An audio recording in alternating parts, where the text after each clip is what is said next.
विचार चांगले असतील तर दररोज सुख मिळेल. जीवन ना भविष्यात आहे ना भूतकाळात आहे. जीवन तर या क्षणी वर्तमान काळात आहे. जे झाले ते चांगलेच झाले, जे होत आहे ते चांगलेच होत आहे आणि जे होणार आहे तेही चांगलेच होणार आहे.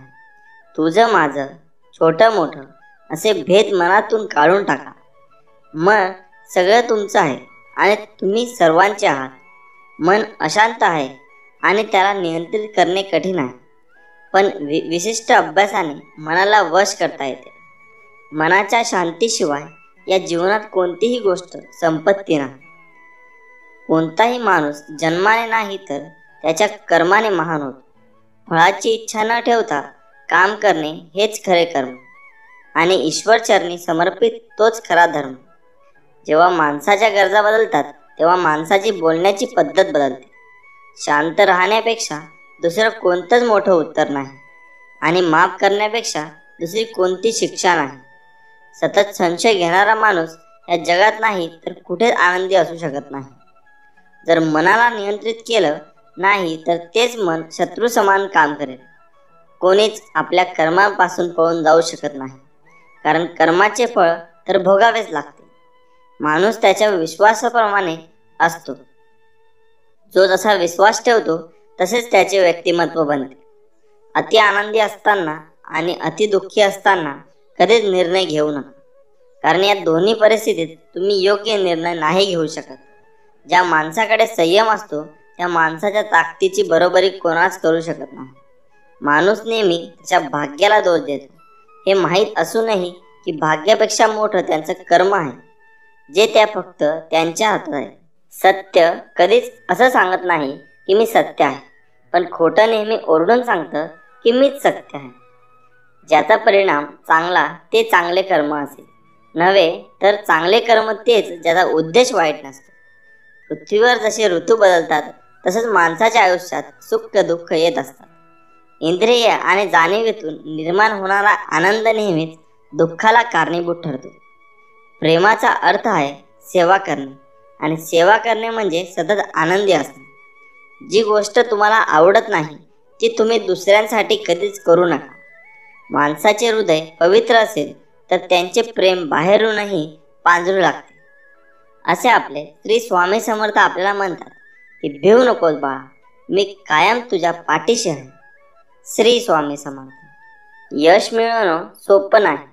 मेहनतीसोबतच यश मिळवण्यासाठी तथा यश विचारांची गरज आहे. यासाठी नक्कीच हा संदेश तुम्ही ऐका. जेव्हा तुमच्या मनात एखादी गोष्ट थांबवण्याचा विचार येईल तेव्हा विचार करा की तुम्ही सुरुवात का केली. लोकांच्या बोलण्यामुळे किंवा परिस्थितीमुळे निराश होऊ नका, कारण या दोघांचा तुमच्या प्रतिक्रियेशिवाय महत्त्व नाही. नेहमी लक्षात ठेवा, जर तुम्हाला तणाव हाताळता आला नाही तर यशही हाताळता येणार नाही. प्रत्येक दिवस हा तुमचं आयुष्य बदलण्यासाठी मिळालेली नवी संधी आहे. प्रत्येक दुःख आपल्याला एक नवा धडा शिकवतं आणि प्रत्येक धडा माणसाला बदलतो. स्वतःवर विश्वास ठेवणं हेच यशाचं मुख्य गुपित आहे. स्वामींवर विश्वास ठेवा, सगळं नीट होईल. कदाचित आज नाही पण येत्या काळात. यश ही तुमची सावली आहे, तिला पकडण्याचा प्रयत्न करू नका. तुमचा मार्ग चालत राहा, ते आपोआप तुमच्या मागे येईल. लक्षात ठेवा, सावली तुमच्या मागे येते जेव्हा तुम्ही प्रकाशाच्या दिशेने चालता. आयुष्यात समस्या असतील तरच तुम्ही यशाचा आनंद घेऊ शकता. जोपर्यंत जीवन आहे तोपर्यंत शिका, कारण अनुभव हा जगातील सर्वश्रेष्ठ शिक्षक आहे. आयुष्यात कितीही संघर्ष करावा लागला तरी मागे हटू नका, कारण जो संघर्षातून मार्ग काढतो तोच खरा विजयी असतो. जेवढा मोठा संघर्ष तितका तुमचं यश शानदार असेल. उठा, जागे व्हा आणि तोपर्यंत थांबू नका जोपर्यंत तुम्ही तुमचं लक्ष्य प्राप्त करत नाही. एक वेळी एकच काम करा आणि ते काम करताना त्यात आपला पूर्ण आत्माही घाला आणि बाकी सगळं विसरून जा. म्हणजे यश फक्त आणि फक्त तुमचं असेल. जोपर्यंत तुम्ही स्वतःवर विश्वास ठेवत नाही तोपर्यंत तुम्ही देवावरही विश्वास ठेवू शकत नाही. लोक तुमची स्तुती करोत वा निंदा, तुमचं लक्ष तुमच्यावर कृपा करो वा नका करो, तुमचा मृत्यू आज हो वा उद्या, आपल्या मार्गावरून कधीही भटकू नका.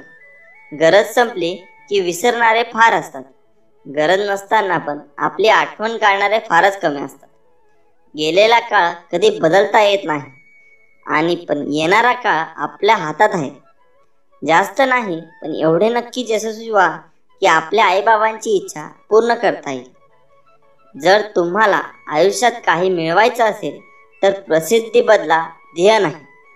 आयुष्य हे पुढे जाण्याचं नाव आहे, थांबायचं नाही. जर तुम्हाला सूर्यासारखं चमकायचं असेल तर तुम्हाला सूर्यासारखं जळावं लागेल. यश मिळवण्यासाठी लढावं लागतं आणि सोपं बनवण्यासाठी समजावं लागतं. संधी मिळत नाही, ती मिळवावी लागते. तुम्ही जितकं कठीण काम कराल तितकं यश तुमच्या मागे मागे येईल. यशाचं सिक्रेट म्हणजे कोणतीही गोष्ट हटके मार्गाने आणि जिद्दीने करा.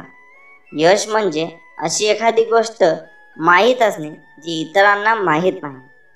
प्रत्येकालाच पहिल्या प्रयत्नात यश मिळणे असं नाही, पण अपयशाने हरवून जाता कामा नये. यश हे मिळणारच आहे. तुम्ही केलेल्या मेहनतीवर विश्वास ठेवा. आयुष्य म्हणजे पत्त्यांचा खेळ. चांगली पाने मिळणे आपल्याला हातात नसते, पण मिळालेल्या पानावर चांगला डाव खेळणे यावर यश अवलंबून असते. जिंकणारे जिंकण्यासाठी खूप वेळा अगोदर हरलेले असतात, हे लक्षात घ्या. एकदा गंगेला विचारण्यात आले, तुझ्या पाण्यात आंघोळ केली की सर्व पापे धुतले जातात, त्या सर्व पापांचे तू काय करते?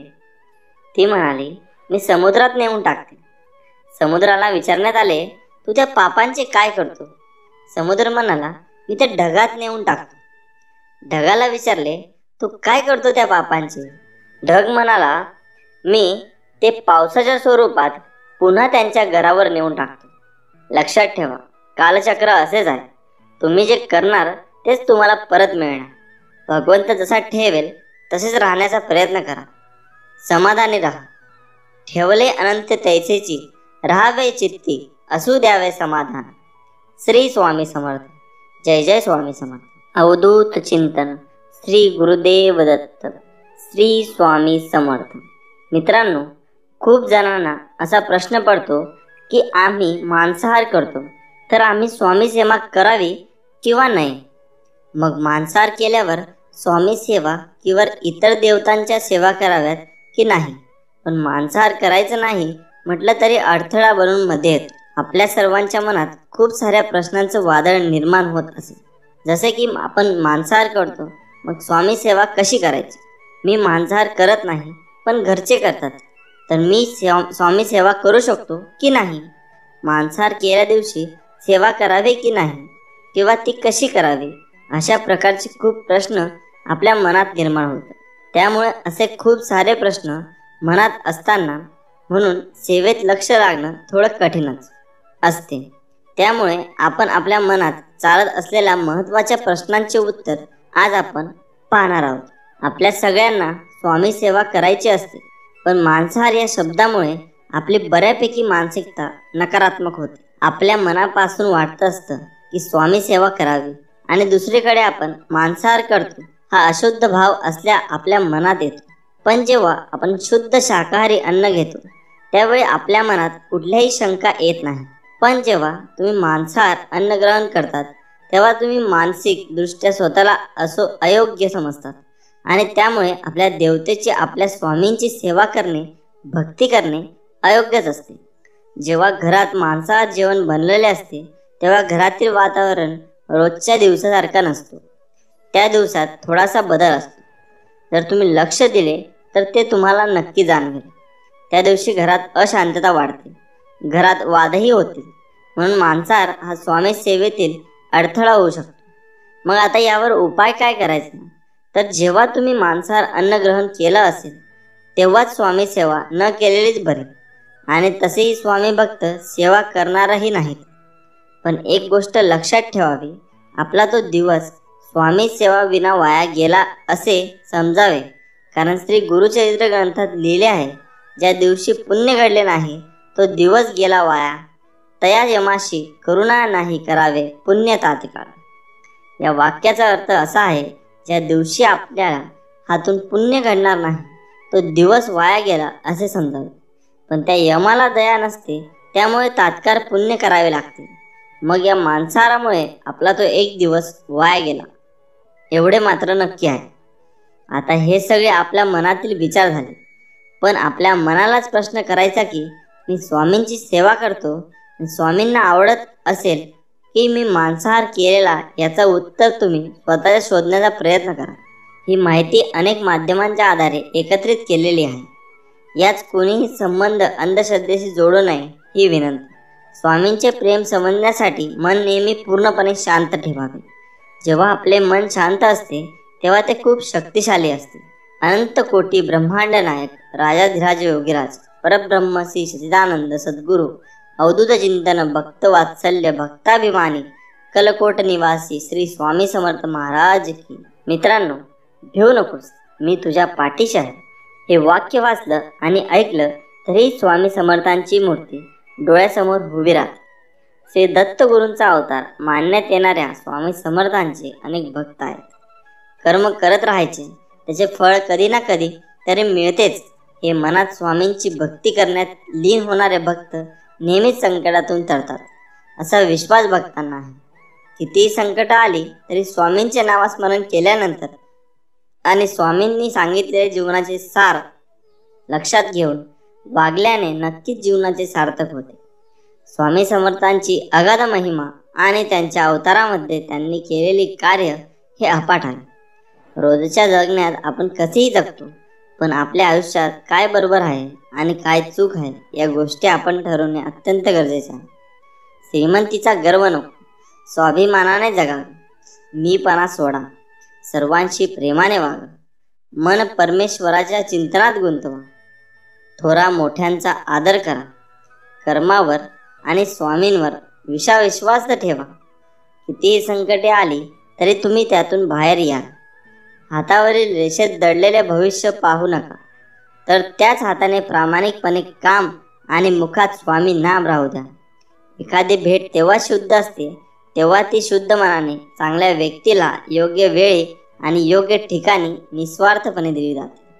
विनाकारण चिंता आणि भीती एखाद्या रोगाप्रमाणे आहे, जे तुम्हाला आतून पोखरत राहते. स्वामी म्हणतात, जीवनात भविष्य आहे ना भूतकाळात आहे. जीवन तर या क्षणी वर्तमान काळात आहे. जे झाले ते चांगलेच झाले, जे होत आहे ते चांगलेच होत आहे आणि जे होणार आहे ते चांगलेच होणार आहे. तुम्हाला जे मिळत आहे ते तुमच्यासाठी योग्य आहे की नाही हे तुम्हाला माहीत नाही, मात्र मला नक्कीच माहीत आहे आणि मी तुमच्यासाठी जे चांगले आहे तेच देणार. प्रत्येक गोष्ट मनासारखी घडली असती तर जीवनात दुःख उरलं नसतं. दुःखच जर उरलं नसतं तर सुख कोणाला कळलं नसतं. सज्जन व्यक्ती कल्याणासाठी आणि दुष्ट व्यक्ती विनाशासाठी असतात. धर्मस्थापनेसाठी युगयुगाने मी प्रत्येक युगात जन्म घेत आलो आहे. मृत्यूनंतर जे जे काढून घेईल जाईल तो संसार असेल, पण मृत्यूनंतर जे चितेच्या ज्वालासोबत लपटून येईल ते तुमचे कर्म असेल आणि मी तुमच्या सोबत असेल. एक शब्द आहे नशीब, याच्याशी लढून बघा आणि हरला नाहीत तर सांगा. अजून एक शब्द आहे स्वामी, आता त्याने बोलून तर बघा. मनासारखं नाही झालं तर सांगा. जेव्हा जेव्हा तुला माझी गरज असेल तेव्हा तेव्हा तुझ्यासाठी नक्कीच धावते. विश्वास ठेव. अरे जो माझा हात पकडतो त्याला कधी ना कधी कुणाचे पाय पकडायची गरज भासत नाही. तुझ्या अंतरात्म्यामध्ये आहे मी, तुला हरू देणार नाही. या कलियुगात तुला एकटे पडू देणार नाही. तू कर मत फिक्र, जो हुआ नहीं मैं करूंगा वो जो तूने सोचा ही नहीं. सुखी आणि यशस्वी जीवनासाठी आचार्य चाणक्यांनी नीतिशास्त्रामध्ये विविध सूत्र सांगितले आहेत. जे लोक या नीतीचे पालन करतात त्यांच्या जीवनातील सर्व समस्या नष्ट होतात. आचार्य चाणक्यांनी एका नीतीमध्ये 3 अशा लोकांबद्दल सांगितले आहे. त्यांचे भले करून देखील आपल्याला दुःख मिळण्याची शक्यता राहते. चाणक्य नीतीनुसार या 3 लोकांपासून दूर राहण्यातच आपले हित आहे. एखाद्या मूर्ख व्यक्तीला उपदेश देऊ नये. मूर्ख व्यक्ती नेहमीच प्रत्येक गोष्टीसाठी चुकीचा तर्क वितर्क करत राहतो. यांना समजून सांगणे खूप कठीण काम आहे.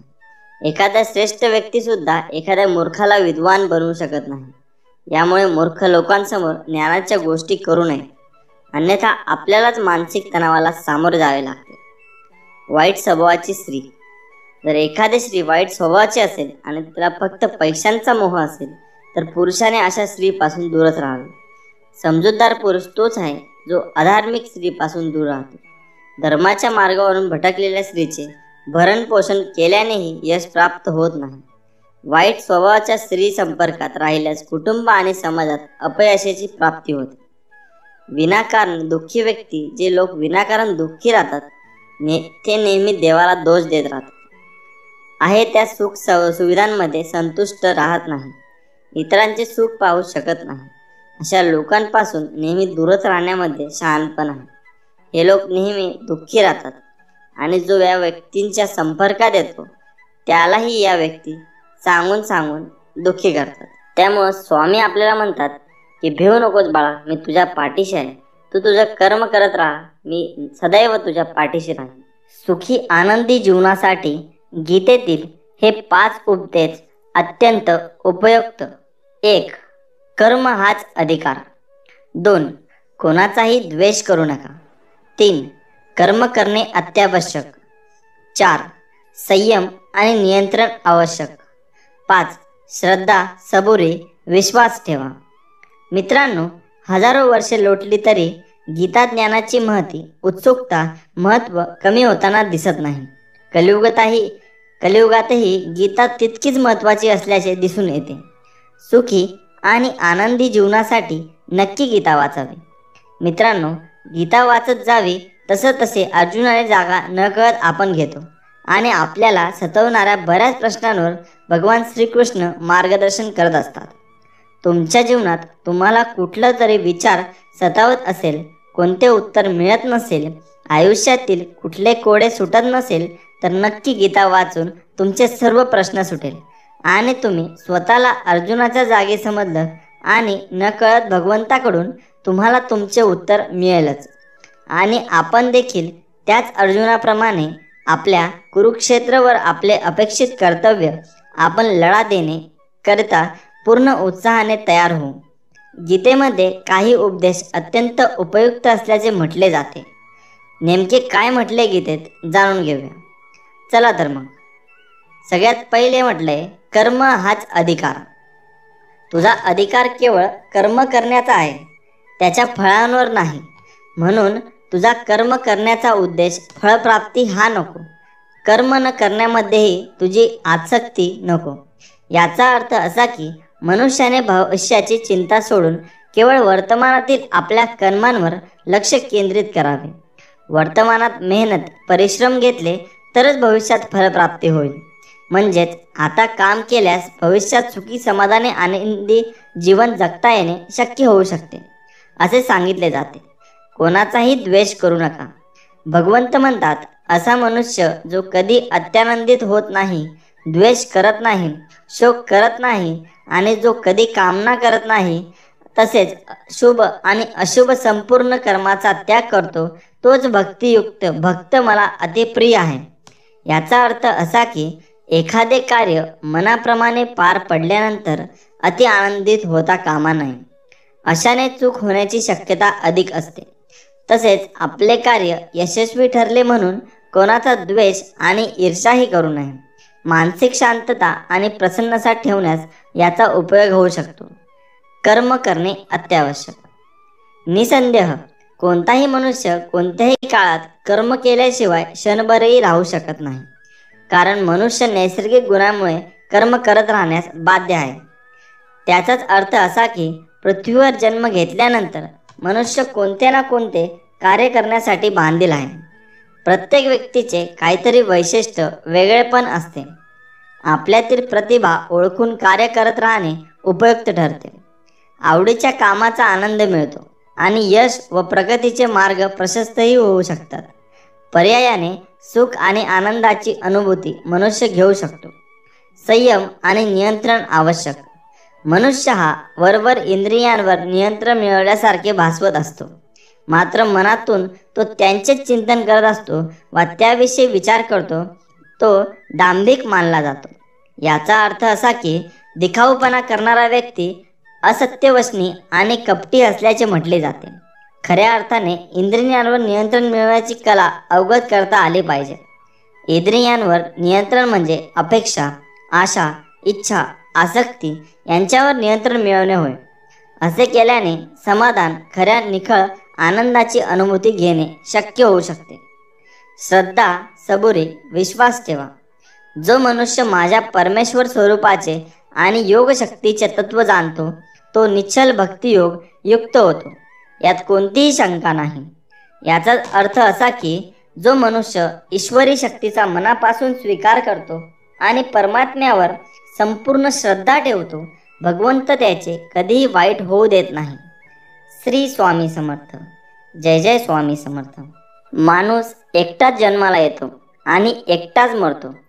तो आपल्या कर्मानुसार आनंद आणि दुःख भोगून तो नरकात किंवा स्वर्गात जातो. दान दारिद्र्याला नष्ट करते, चांगली वागणूक समस्याला नष्ट करते, ज्ञान अज्ञानाला नष्ट करते आणि आत्मविश्वास भीतीला नष्ट करते. कोणाच्या वाईट काळात त्याच्यावर हसण्याची चूक करू नका, कारण काळ नेहमी चेहरा लक्षात ठेवतो. ज्या व्यक्तीला तुमचे मोल नाही त्या व्यक्तीसमोर तुमच्या प्रेमाची कबुली देऊ नका, कारण अशी व्यक्ती तुमच्या प्रेमासोबत तुमच्या भावनाही चिरडून टाकेल. बुद्धिमान शांत राहतात, शहाणी माणसं बोलतात आणि मूर्ख वाद घालतात. बुद्धिमान व्यक्ती एक पाय उचलल्यावर दुसरा स्थिर ठेवतो. त्याचप्रमाणे पुढचे ठिकाण पाहिल्याशिवाय पहिले स्थान सोडू नका. कमजोर व्यक्तीशी केलेले शत्रुत्व जास्त त्रासदायक असते, कारण ती व्यक्ती अशा वेळी तुमच्यावर हल्ला करू शकते जिची तुम्ही कल्पना देखील केलेली नसेल. एखाद्याकडे शक्ती नसूनही तो मनाने हरत नाही, त्याला हरण्याची ताकद कोणाकडेच नाही. सिंहाला जंगलाचा राजा घोषित करण्यासाठी कोणताही सभा केली जात नाही. तो स्वतःचे गुण आणि पराक्रमाने राजा बनतो. प्रथम लहान कार्य पूर्ण करून सर्वात मोठे कार्य साध्य करता येते. हे रागाच्या जंगली हत्तीला पकडण्यासाठी वापरली जाणारा जाड रस्सीसारखे आहे.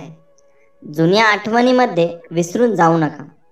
तुम्हाला पुढे जायचे आहे, त्यासाठी आत्ता जे आवश्यक आहे ते करा. जो माणूस आपला निंदा शांतपणे ऐकून घेतो तो सर्व काही जिंकू शकतो.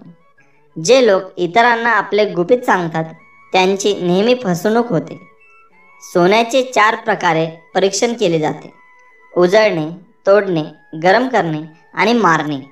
त्याचप्रमाणे माणसाला त्याग, गुण, वागणूक आणि आचरण हा 4 गोष्टींवर परीक्षण केले जाते. जसे एक दारू पिणाऱ्या व्यक्तीला बरोबर किंवा चूक याची जाणीव नसते, त्याच प्रकारे स्वार्थी व्यक्तीला बरोबर किंवा चूक समजत नाही. सर्वात मोठा गुरुमंत्र हा आहे की कधीही आपले रहस्य कुठेही सामाजिक करू नका, ते तुम्हाला नष्ट करतील. सोडून द्यायला शिका. हा असाच वागला, तो तसाच वागला, हा असं बोलला, त्याने विश्वासघात केला, त्याने धोका दिला, अरे किती त्रास करून घ्यायचा. कोण कसं वागलं हा विचारत स्वतःला त्रास करून घेण्यापेक्षा आपण पुढे कसं वागायचं याचा विचार करा. आपण कुठे चुकलो याचा अभ्यास करा, त्याच्या चुका तिथे शोधून द्या आणि आयुष्याच्या पुढच्या प्रवासाला सुरुवात करा. भिवू नकोस, मी तुझ्या पाठीशी आहे. सदैव प्रामाणिकपणाने आपले कार्य करत राहा.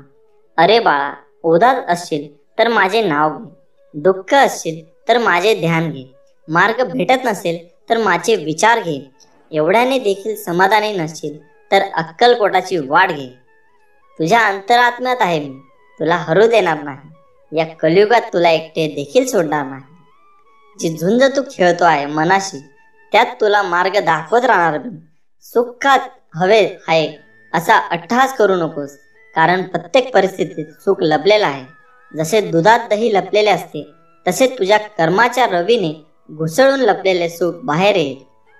अरे बाळा, काय तुझा आमच्यावर विश्वास नाही? मग एकटा झुरता बसण्यापेक्षा आम्हाला हाक का मारत नाहीस? मी आहे ना सदैव तुझ्या पाठीशी. सूर्य बोलत नाही, त्याचा प्रकाशच त्याचा परिचय देत असतो. तसेच तुम्ही स्वतःबद्दल काही बोलू नका, फक्त उत्तम कर्म करत राहा. यानंतरच लोक तुमचा परिचय सर्व जगाला करून देतील. अडचणीत जीवनात नसतात, मनात असतात. ज्या दिवशी मनावर विजय प्राप्त केला तेव्हा आपोआप अडचणीतून बाहेर पडण्याचा मार्ग सापडतो. तुला जर वाटत असेल कशाला स्वामींना त्रास द्यायचा, आपले दुःख सांगून, अशा वेळी समज मला खरा त्रास तू आता देत आहेस, काही न सांगून. जीवनात कुठलेही वळण आले तरी स्थिर राहा, कारण तुला स्थिर मनात माझे प्रतिबिंब दिसेल. विवेक बुद्धीने विचार करून निर्णय घेतला असेल तर माघार घेऊ नकोस. आपल्या निर्णयावर ठाम राहा आणि घेतलेला निर्णय कृतीत उतरव. कोणी तुझे ऐकत नसल्यास मला सांग. माझ्यातून ते ज्याला ऐकू जायला हवे त्यापर्यंत ते नक्कीच पोहोचेल. नामस्मरण कधी कर्माचा त्याग करायला सांगत नाही. कर्माचा त्याग करून नामस्मरण करण्यास कुठलाही अर्थ नाही. बाळा, मला तुझी काळजी नाही तर तुझ्याविषयी प्रेम आहे. तुला मार्ग दाखवायला सदैव तयार असतो. फक्त एकदा मला हाक मार. तुला भीती वाटत असेल, कुठलाही मार्ग दिसत नसेल तर डोळे बंद करून माझे ध्यान कर. अशाने माझ्याशी संवाद साधशील. वाईट काळात साथ सोडलेल्या लोकांकडे लक्ष देऊ नको, पण ज्यांनी वाईट वेळेत साथ देऊन चांगली वेळ आणून दिली त्यांचे मोल कधी विसरू नको. विचारांवर लक्ष ठेवा, त्यांचे शब्द होतात. शब्दांवर लक्ष ठेवा, ते कृतीत उतरतात. कृतींवर लक्ष ठेवा, त्या कारण निमित्त बनतात. सबबींवर लक्ष ठेवा, त्यातून चरित्र बनते. चारित्र्यावर लक्ष ठेवा, त्यातून आपले भविष्य घडते. असे म्हणतात की काळजी करणारी माणसे भेटायला भाग्य लागते आणि अशी माणसे भेटली आहे हे कळायला जास्त भाग्य लागते. आपला पूर्ण वेळ स्वतःला घडवण्यासाठी खर्च करावा, म्हणजे इतरांना दोष देण्यात आपला वेळ वाया जात नाही आणि इतरांचा दोष पाहायला वेळ मिळणार नाही. नियत कितीही चांगली असू द्या, दुनिया आपल्या देखाव्यावरून आपली किंमत ठरवत असते. आणि आपला देखावा कितीही चांगला असू द्या, परमेश्वर आपली नियत ओळखून फळ देतो. आपण आपले काम नेहमी वाहत्या पाण्यासारखे करत राहिले पाहिजे.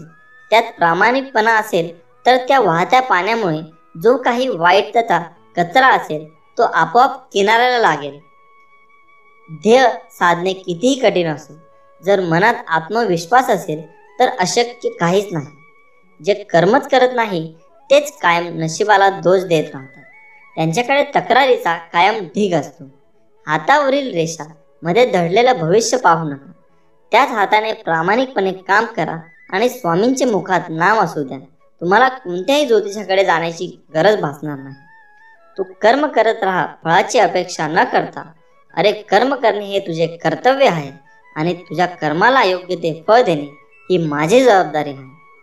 कोणाचीही सध्याची स्थिती बघून त्याची खिल्ली उडवू नका, कारण काळ इतका सामर्थ्यशाली आहे की तो सामान्य कोळशाला देखील हळूहळू हिरा बनवतो. कधीच कोणाच्या डोळ्यात पाणी येऊ देऊ नका. भलेही हसवता नाही आले तर अश्रूंचे कारण तरी बनू नका. जीवनात वाईट वेळ आले किंवा चांगली कशीही असो, पण चांगल्या वेळेत वाईट काम करू नका, जेणेकरून वाईट वेळेत लोक सोडून जातील. काही वेळा नियती तुम्हाला मुद्दाम अनपेक्षित संकट देते. ते फक्त आपले कोण आहे आणि परके कोण आहे याची ओळख करून देण्यासाठी. वाईट व्यक्ती अनुभव देते आणि चांगले व्यक्ती साथ देते. किती दिवसाचे आयुष्य आहे, आजचे अस्तित्व उद्या नाही. म्हणून जगावे हसून खेळून, कारण ह्या जगात उद्या काय होणार हे कोणालाच माहीत नाही. रानात तण आणि मनात ताण कधीच ठेवू नये. रानातले तण पिकाचा नाश करते आणि मनातला ताण जगण्याचा सर्वनाश करते. स्वामींचे नामस्मरण ताणाचा सर्वनाश करते आणि जीवनाचे सोने करते. समतोल मनासारखे कुठलेही व्रत नाही. समाधानासारखे कुठलेही सुख नाही. लोभासारखा कुठलाही आजार नाही. दयेसारखे कुठलेही पुण्य नाही. श्रीमंतीचा गर्व करू नका. स्वाभिमानाने जगा. मीपणा सोडा. सर्वांशी प्रेमाने वागा. थोरा मोठ्यांचा आदर करा. मन परमेश्वरांच्या चिंतनात गुंतवा. नाशिवंत हा देह सारा उद्या भंगून जाईल. काय कमविले काय जमविले, कधीतरी माती मोल होईल. दोन शब्द प्रेमाचे घेरे सदामुखी. प्रेमाने जग तो जिंक, मन होतील सर्व सुखी. सुखासाठी कोणापुढे हात पसरू नका. उगाच वेळ वाया जाईल त्यापेक्षा दुःखाशी दोन हात करा. चांगली वेळ नक्की येईल. माझा हा निवांत क्षण नसून तुझ्या कर्मावर मी नजर ठेवून आहे. वर्तमानात असताना नामात राहा. तू स्वतः निस्वार्थ कर्माचा रोप लाव. कोणाच्या आशेवर मदतीवर अवलंबून राहू नका, कारण त्या रोपावर येणाऱ्या फळांवर देखील तुझाच अधिकार आहे. मितभाषी असतो सदा सुखी, व्यर्थ बोलेला तो होईल दुखी. पण समर्थ नाम रोज जपावे, ते कधी न विसरावे. मनुष्य जन्म मिळतो एकदा, स्वामी नामात आनंद संवर्धन. एक भास एक विसावा, नित्य स्वामी दिसावा. स्वामींची आठवण न यावी, तो दिवस नसावा. हृदयाच्या प्रत्येक कणाकणात नित्य स्वामी बसावा. कोणाला आपले करायचे तर मनाने करा, केवळ मुखाने करू नका. कोणावर राग व्यक्त करायचा असेल तर मुखाने करा, मनाने नाही. आचार विचार घराची आखणी आहे, प्रेम घराचा पाया. थोर माणसे घराच्या भिंती आहेत, सुख हे घराचे छत. जिव्हाळा घराचा कळस आहे, माणूस की तिजोरी आहे. आपापसात प्रेम ही धन दौलत आहे, तर नामस्मरणात इथला आत्मा आहे. चिंता तुला सतावत असेल, भीती तुला त्रास देत असेल, कुणी नसेल तुझी साथ देत, घाबरू नकोस. नको काढू पळ, मग नको मागू स्वार्थ, नको मारूस मन. मी तुझाच आहे प्रत्येक क्षणी, आणि सगळ्यांना ठामपणे स्वामी आहे ना म्हण. माझ्यावर प्रेम आहे तर माझ्या विचारांचे पालन कर. कोणी तुझे काही बिघडू शकणार नाही. नित्य माझे नामस्मरण कर. निस्वार्थ कर्म हाच एक धर्म, बाकीचा मनाचा पसारा.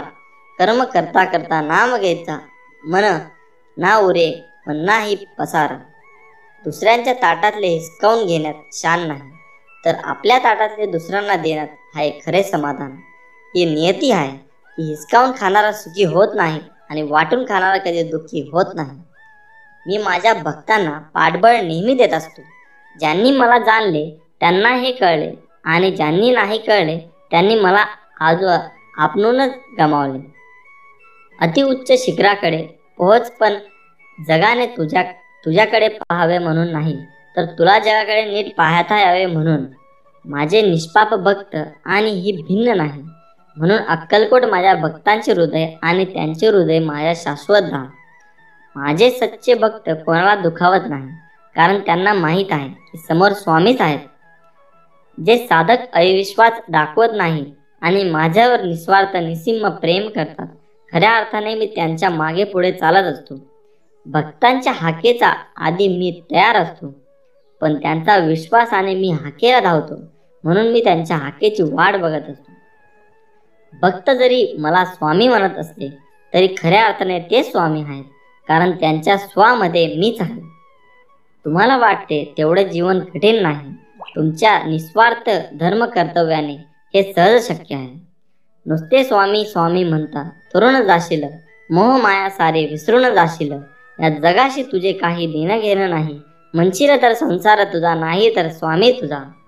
माणूस असो किंवा प्राणी, ठेव समानतेचा भाव.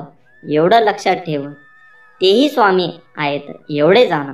श्री स्वामी समर्थ यांचे 21 तोडगे व उपाय. 1.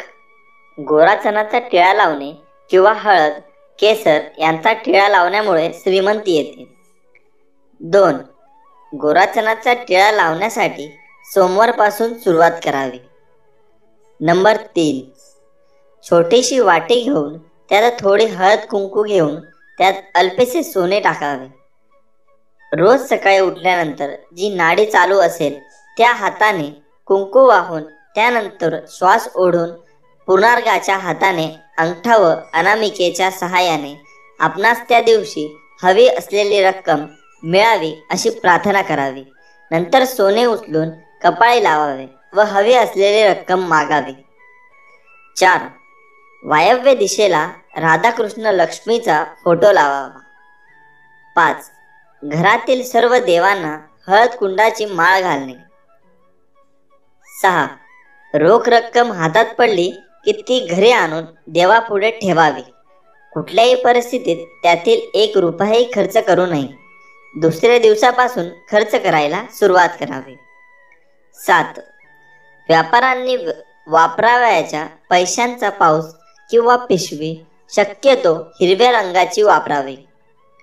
8. बुधवारी पैसे कोणास उधार देऊ नयेत. दिल्यास ते बुडवतात व वसुलीचा त्रास होतो.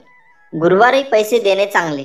मंगळवारी कर्जाचे पैसे देऊन कर्जफेड करावी व शुक्रवारी कर्जफेड स्थितीत सुधारणा होते. मंगळवारी पैसे कर्ज घेतल्यास ते लवकर फेटत नाही. 9. संध्याकाळनंतर दिवे लागल्यावर कोणाला पैसे देऊ नये. तसेच राहूच्या होऱ्यात पैसे देणे घेणे व्यवहार करू नये. 10. सूर्यास्ता अगोदर मोठी खरेदी करावी. सूर्याचा नंतर मोठी खरेदी केल्यास व पैसे दिल्यास लक्ष्मी नाश पावते. 11. दिवा वा समईच्या ज्योतीचे तोंड उत्तरेकडे असल्यास लक्ष्मी प्रसन्न होते. पूर्वेकडे असल्यास सुख प्राप्ती होते. 12. आपल्या कपाळी मधल्या बोटाने गंध लावूनच नंतर देवपूजा करावी, म्हणजे ती पूजा पूर्ण होते. 13. पैशांसंबंधी कामासाठी निघताना उजवा पाय घराबाहेर टाकून निघावे. गणेशास एक लाल फूल मंदिरात वाहून समोर आलेल्या अपंग भिकाऱ्यास व वृद्ध भिकाऱ्यास पैसे देऊन त्यांचे मन संतुष्ट करावे, म्हणजे यश मिळते. 14. घरात मनी प्लांट लावू नये, पैशाची चणचण भासते. 15. श्री स्वामी समर्थ हा जप घरातल्या सर्वांनी किमान 108 वेळा म्हणावा. कोणाही एका व्यक्तीने रोज 1000 जप करावा, धनलाभ होतो. 16. लक्ष्मी प्राप्तीचा सोपा आणि अनुभवसिद्ध उपाय म्हणजे पिठात थोडी साखर मिसळून ते पीठ मुंग्यांना खाऊ घालावे. अनेकांना अनुभव आला आहे. 17. घरातून कामानिमित्त बाहेर पडताना शर्टच्या वरच्या खिशात थोडे तरी पैसे ठेवावेत. मोकळ्या खिशाने कधीही घराबाहेर पडू नये. पैसा पैशाकडे जातो, हे शाश्वत सत्य आहे. 18. घराच्या व दुकानाच्या दरवाजाला पायांनी स्पर्श करू नये. 19. रोज सकाळी पूजा झाल्यावर घरात शंख न विसरता फुंकावा. घरात वास्तव्यास असलेली अलक्ष्मी लक्ष्मीची मोठी बहीण अवदसा काढता पाय घेईल आणि लक्ष्मी चिरंतन नांदेल. 20. द्रव्यप्राप्तीसाठी काही प्रभावी मंत्रांचा विनियोगही सांगितला आहे. द्रव्यप्राप्तीसाठी करून देणारा सर्वात प्रभावी मंत्र म्हणजे ओम नमो विष्णवे नमः. जेथे भगवान विष्णू तेथे महाप्रतिवता लक्ष्मी असणारच. या दृष्टीने विष्णू सहस्रनामाचा पाठही फार फलदायी. 21.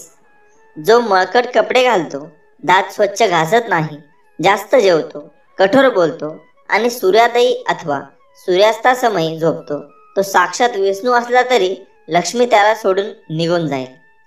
हे सर्व आपल्या स्वामींनी आपल्याला सांगितले आहे, त्यामुळे हे तुम्ही पाळावे. श्री स्वामी समर्थ.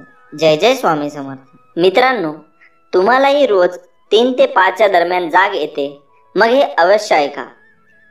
प्रत्येक गोष्टी घडण्यामागे काही ना काही कारण असते. अकारण कोणतीही गोष्ट कधीच घडत नसते. म्हणून तर आपण म्हणतो की जे होते ते चांगल्यासाठी. परंतु या सगळ्या घटना अचानक घडतात का? तर नाही. प्रत्येक घटनेमागे काही ना काही संकेत असतात, जे आपल्याला कधी वेळेत कळतात तर कधी वेळ निघून गेल्यावर. वृद्धांच्या बोलण्यातून नकळत काही सूचना मिळतात. आपण दुर्लक्ष करतो, परंतु घटना घडून गेल्यावर आपल्याला त्या शब्दाची आठवण येते. त्याचप्रमाणे काही प्रसंग त्या क्षणी आपल्याला अडचणीत टाकणारे वाटतात, परंतु त्यामागे काहीतरी चांगलेच घडणे नियतीला अपेक्षित असते. तुमचा जर परमेश्वरावर विश्वास असेल, दृढ श्रद्धा असेल, तर या पूर्वसूचना तुम्ही ओळखू शकता किंवा संधी साधून त्याचा वापरही करू शकता. यासाठी काही बाबतीत आपण डोळसपणे विचार केला पाहिजे. प्रत्येक घटनेमागे कारण शोधले पाहिजे, तर अनेक प्रश्नांची आपल्याला उकल होऊ शकते.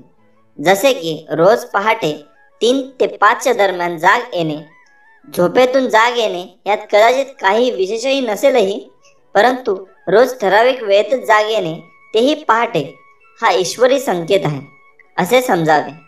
पहाटे 3 ते 5 ही वेळ ब्रह्ममुहूर्त म्हणून ओळखली जाते.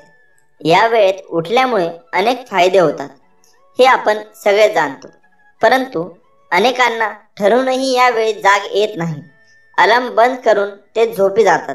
या उलट तुम्हाला त्या वेळेत जाग येत नसेल तर तुम्ही खरोखर नशिबान आहात असे समजा. ब्रह्मदेवाने सृष्टीची निर्मिती या मुहूर्तावर केली होती, म्हणून त्या मुहूर्ताला ब्रह्ममुहूर्त तसेच ईश्वरी मुहूर्त असे म्हणतात. ही वेळ सर्वसाधारण नसून अतिशय प्रभावी असते. प्रभाव कोणावर? तर जी व्यक्ती या वेळेचा सदुपयोग करते त्यावर. या वेळेत शक्ती, बुद्धी, बल, तेज असे आरोग्याशी निगडीत जे घटक हवे ते सगळे प्राप्त होतात. या कालावधीत नभो मंडलातील ग्रहस्थिती आपल्याला प्रगती करता उत्तम असते. वातावरण शुद्ध असते, परिसर शांत असतो. त्यामुळे या कालावधीत जे काही मनाशी ठरवाल ते अवश्य प्राप्त करू शकाल, असा ब्रह्ममुहूर्ताचा महिमा आहे. भगवान श्रीकृष्ण यांनी देखील भगवद्गीतेत अर्जुनाला ब्रह्ममुहूर्तावर उठण्याचे महत्त्व सांगितले आहे. आपले पूर्वज ऋषीमुनी ब्रह्ममुहूर्तावर उठून दिनचर्येची ध्यान धारणेची सुरुवात करत असतात. या उलट आपण सूर्य डोक्यावर आला तरी अंथरूण सोडत नाही. परंतु तुम्हाला जर भल्या पहाटे जाग येत नसेल तर पुन्हा झोपण्याची चूक करू नका. तुमच्याकडून चांगले कार्य घडण्याचे ते संकेत आहेत. या वेळेचा सदुपयोग करा, तुम्हाला त्याचा अवश्य लाभ होईल. परंतु चांगले काही घडण्यासाठी चांगले प्रयत्नही करावे लागतील. यासाठी वेळेत झोपा आणि ब्रह्ममुहूर्तावर जाग आली की आपल्या ध्येयप्राप्ती चांगली कामगिरी करा. ध्येय निश्चित नसेल तर उत्तम आरोग्य प्राप्तीसाठी मेहनत घ्या. तन सुदृढ असेल तर मनही सुदृढ असेल. शांत आणि प्रसन्न मन तुम्हाला ध्येयाची वाट दाखवेल. स्वामी म्हणतात, तू तुझ्या कार्याला सुरुवात तर कर, भेऊ नकोस, मी तुझ्या पाठीशी आहे. मित्रांनो, काही वस्तू अशा असतात त्यांच्याशी आपले भाग्य, आपले नशीब हे जोडलेले असतात आणि म्हणून अशा वस्तू या आपल्या स्वतःच्या मालकीच्या असतात. त्या वस्तू आपण इतर कोणाशीही शेअर करू नका, इतर कुणालाही देऊ नका. मग तो आपला चांगला मित्र असू द्या, चांगली मैत्रीण असू द्या, आपला जवळचा एखादा पाहुणा किंवा नातेवाईक असू द्या, कोणालाही वस्तू शेअर करू नका. या वस्तू वाटून घेतल्याने, या वस्तू दुसऱ्याला दिल्याने आपण आपलं नशीब, आपले भाग्य आहे दुसऱ्याला देत असतो आणि त्याचा परिणाम म्हणून आपले नशीब मग आपल्याला साथ देत नाही. आपल्या घरामध्ये गरिबी येते, दारिद्र्य येते आणि मग आपण म्हणतो की महालक्ष्मीचा आशीर्वाद आम्हाला मिळत नाही. या वस्तू कोणत्या आहेत ते आज आपण जाणून घेणार आहोत. त्यातील पहिली वस्तू आहे ती महिला वर्गाशी संबंधित आहे. महिला वर्गाने त्यांच्या पायातले जोडवे हे कधीही कुणालाही देऊ नयेत. याचे कारण असे आहे की हे पायातले जोडवे हे सौभाग्याचं लेणं मानलं जाते. महिलांशी संबंधित विवाहित महिला हे त्यांच्या अशा काही वस्तू असतात, असं काही जोडवे झाले किंवा मंगळसूत्र असतील तर या वस्तू विवाहित स्त्रियांनी कधीही कोणाशी शेअर करू नये. ती तुमची जवळची मैत्रीण असल्यास किंवा मग तुमचा एखादा पाहुणा असू देत किंवा जवळचे नातेवाईक असले तरी या वस्तू शेअर केल्याने, दुसऱ्याला दिल्याने तुमच्यामधील आणि तुमच्या पती पत्नीमधील प्रेमाचे दुरावा निर्माण होतो, प्रेम कमी होते आणि मग काही घटना अगदी घटस्फोटापर्यंत जातात. आणि ज्या ठिकाणी पती पत्नीमध्ये प्रेम नसतं अशा घरामध्ये सतत वादविवाद होत राहतात आणि मग ज्या ठिकाणी वादविवाद असतात तिथे शांती नसते. अशा ठिकाणी माता लक्ष्मी राहणं पसंत करत नाही, त्यांच्या घरातून कधीच निघून गेलेले असते. दुसरीची गोष्ट आहे ती म्हणजे अत्यंत महत्त्वाचे आहे की आपल्या घरात लहान लहान मुलं असतील तर बऱ्याचदा असे होते की आपण आपल्या मुलांनी वापरलेले कपडे किंवा जुने असलेले कपडे की जे त्यांना आता फिट बसत नाहीत किंवा त्यांना आता होत नाहीत, असे कपडे ही दान म्हणून गरिबांना दिले जातात. पण लक्षात घ्या की आपलं मूल जोपर्यंत 9 वर्षाचे किंवा 11 वर्षाचे होत नाही तोपर्यंत त्याचे कपडे कोणालाही दान म्हणून देऊ नका. कारण आपल्या मनामध्ये परोपकाराची भावना नक्की असेल की गरिबांना थोडीफार मदत होईल. जर आपल्याला मदत करायची असेल तर आपण या गरिबांसाठी नवीन कपडे घेऊन द्या, काही हरकत नाही. मात्र ज्यावेळी तुम्ही तुमच्या मूल 9 किंवा 11 वर्षापर्यंतचं ज्या मुलाचे कपडे त्यांना दिले तर त्यांचा थेट परिणाम हा तुमच्या मुलाच्या भाग्यावर होत असतो, त्याच्या नशिबावर होत असतो. तुम्ही पाहिले असेल की ज्यावेळी तुम्ही अशा प्रकारे कपडे दान म्हणून देतात, काही दिवसातच तुमचे मूल आजारी पडतात, तुमचे मुले किरकिर करू लागतात, ते नीट राहत नाही आणि याचं कारण तेच आहे. म्हणून आपल्या मुलाला भाग्याचा खेळ करू नका. तुमच्यासोबतही असे काही घडले असेल तर कमेंट करून नक्की सांगा तुमचे अनुभव. पुढची गोष्ट आहे ती म्हणजे तुम्ही दुसऱ्याला कपडे दान करताना ते कधी तुम्ही 11 वर्षे मोठी मुलं झाल्यावर त्यांच्याविषयी आपण बोलतो. असे कपडे दान म्हणून देतात तेव्हा ते कपडे साफ करून स्वच्छ करून धुवून घालायला हवेत. पडलेले फाटलेले कपडे दान म्हणून देऊ नका. या वस्तू पण कधीही कोणालाही दान म्हणून देऊ नयेत. जुन्या चपला सुद्धा देऊ नयेत. आणि त्याचबरोबर गिफ्ट म्हणून नवीन चपला किंवा सँडल आपण अजिबात घेऊ नका व देऊ नका. आपण आपल्या घरामध्ये झाडू वापरतो, तो आपण चुकूनही कोणाला थोड्या वेळेसाठी सुद्धा देऊ नका. शेजारी किंवा इतर लोक असतात की ते आपल्या घरातील झाडू मागतात, थोड्या वेळेसाठी अजिबात देऊ नका. तर झाडू हे लक्ष्मी स्वरूप आहे. झाडूच्या प्रत्येक क्षणात लक्ष्मीचा वास असतो. भारतीय धर्म परंपरेमध्ये बरेच सण उत्सव असे आहेत की त्यात आपण झाडूची पूजा करतो. याचं कारण तेच आहे की या झाडूमध्ये प्रत्यक्ष माता लक्ष्मीचा वास्तव्य असते.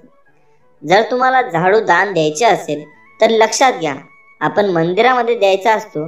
कोणत्याही दिवशी, एखाद्या शुभ दिवशी, शुभ मुहूर्त तुम्ही एखाद्या मंदिरामध्ये पहाटे सूर्योदयापूर्वी की कोणालाही समजू नये असं गुप्त दान केल्याने खूप शुभ फळ मिळतात. आपल्या घरामध्ये महालक्ष्मीचे वास्तव्य राहते. मित्रांनो, त्यानंतरची गोष्ट आहे की पैसे उधार देणे. पैसे उधार देताना ते कधीही तुम्ही मंगळवारच्या दिवशी देऊ नका, कारण मंगळवारी दिलेले पैसे परत येण्याची शक्यता कमी असते. धर्मशास्त्रामध्ये, वास्तुशास्त्रामध्ये, ज्योतिषशास्त्रामध्ये, अनेक पुराणांमध्ये असे उल्लेख आढळतात की पैसे किंवा लक्ष्मी माता जे तुम्ही देणार आहात एखाद्याला, जर तुम्ही मंगळवारी दिले तर ते परत येण्यासाठी खूप कष्ट घ्यावे लागतात.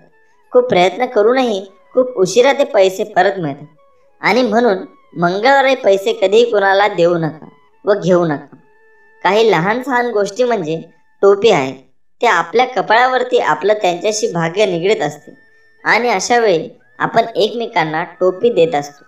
असे केल्याने आपले भाग्य वाटले जाते. म्हणून शक्यतो टोपी सुद्धा कोणाला देऊ नये. मित्रांनो, हा व्हिडिओ तुम्हाला आवडला असेल तर नक्की लाईक करा आणि आपल्या चॅनलला सबस्क्राईब करायला विसरू नका व कमेंटमध्ये श्री स्वामी समर्थ लिहायला पण विसरू नका. श्री स्वामी समर्थ. जय जय स्वामी समर्थ. स्वामी नेहमी म्हणत असतात, भेऊ नकोस, मी तुझ्या पाठीशी आहे.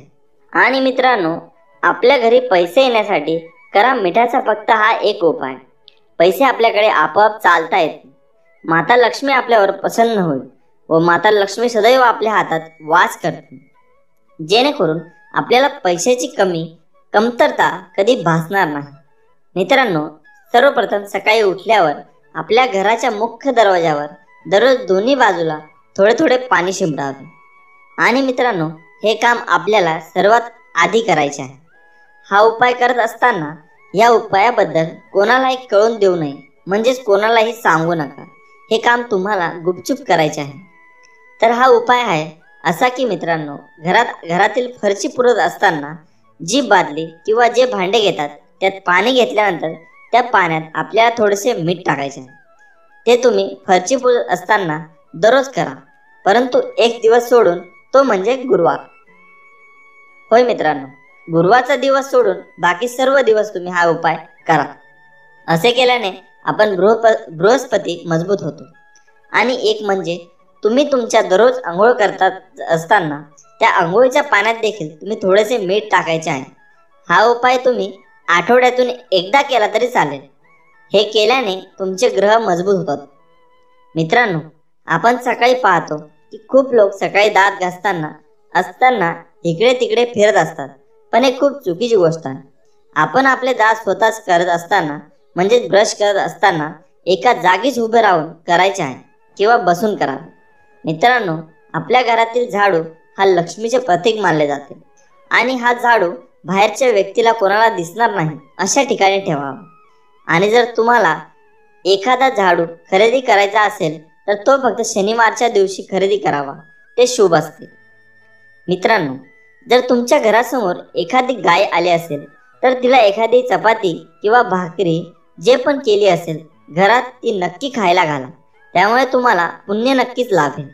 जर तुम्हाला घरात नेहमी भांडण होत असतील किंवा काही वाद होत असतील तर तुम्ही पौर्णिमेच्या दिवशी घरात गोडाची खीर करावी व त्याचा नैवेद्य घरात देवाला दाखवावा व ती खीर घरात सर्वांना खायला द्यावी.